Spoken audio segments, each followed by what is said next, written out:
Israeli imethibitisha kuidhinisha ununuzi wa silaha mbili za kivita. Hizi ni ndege za kivita aina ya F-351 na F-151A kutoka Marekani. Waziri wa Ulinzi amesema ununuzi huo unafuatia mafunzo walioyapata kutokana na vita vya hivi karibuni na Irani. Shehena zenye tani 6500 za vifaa vya kijeshi zimewasili nchini Israeli. Taarifa inaendelea kuripoti ya kwamba Israeli imenunua vikosi viwili zaidi vya ndege za kivita aina ya F-351 na F-151A kutoka nchini Marekani kufuatia mafunzo yaliyopatikana kutokana na vita vya hivi karibuni vya Irani, Wizara ya Ulinzi imetangaza siku ya Jumapili. Mwishoni mwa wiki, kamati ya ununuzi wa ulinzi iliyoundwa na mawaziri wakuu iliidhinisha mpango wa Wizara ya Ulinzi wa kupata kikosi cha 4 cha F-351 kutoka kampuni ya Lockheed Martin na kikosi cha pili cha F-151A kutoka Boeing katika mikataba inayokadiriwa kuwa na thamani ya mabilioni ya shekeli, wizara hiyo imesema katika taarifa yake. Wizara imesema ndege hizo zitakuwa msingi wa maendeleo ya jeshi la Israeli IDF kwa muda mrefu, zikishughulikia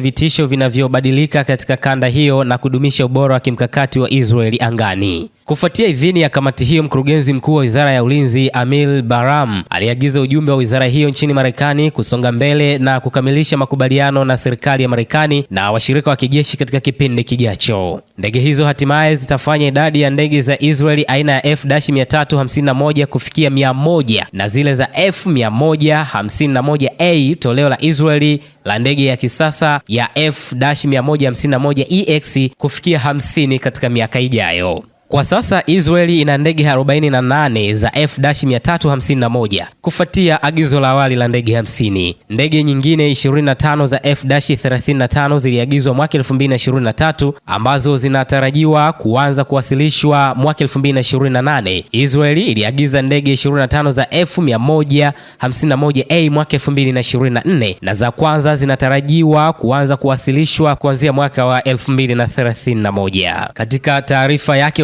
Waziri wa Ulinzi Israel Katz amesema kuwa vita vya hivi karibuni vya Irani vilionyesha mara kwa mara nguvu ya jeshi la anga la Israeli na jukumu lake kuu katika kuilinda Israeli. Mafunzo ya kampeni hiyo yanatuhitaji kuendelea kusonga mbele katika kuimarisha jeshi ili kuhakikisha ubora wa angani wa miongo ijayo, alisema. Baram aliongeza kuwa pamoja na mahitaji ya haraka ya ununuzi wa wakati wa vita, tuna jukumu la kuchukua hatua sasa ili kulinda makali ya jeshi la IDF miaka 10 ijayo na kuendelea. Operation ya Roaring Lion ilisisitiza jinsi uhusiano wa kimkakati kati ya Marekani na Israeli ulivyo muhimu na jinsi nguvu ya kisasa ya angani inavyoendelea kuwa lazima, alisema, akirejelea mzozo wa siku 40 uliopita dhidi ya Irani. Shehena kutoka Marekani zenye tani 6500 na vifaa vya kijeshi zimewasili nchini Israeli. Wiki iliyopita meli mbili za mizigo na ndege kadhaa zilizobeba tani 6500 za vifaa vya kijeshi kutoka Marekani, zikiwemo maelfu ya risasi na magari mepesi ya kivita, ziliwasili nchini Israeli, Wizara ya Ulinzi ilisema.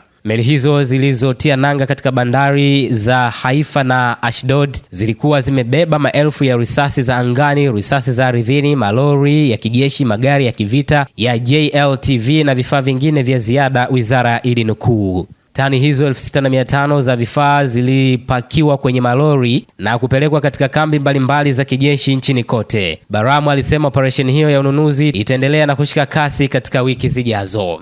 Wizara ilisema tangu kuanza kwa vita na Irani mnamo Februari 28, zaidi ya tani 115,600 za vifaa vya kijeshi zimewasili Israeli kupitia safari 403 za ndege na meli 10. Kazi alisema lengo la wizara ni kuhakikisha kuwa IDF inapata njia zote muhimu ili iweze kurejea kufanya kazi kwa nguvu kamili dhidi ya maadui zetu wakati wowote na mahali popote panapohitajika.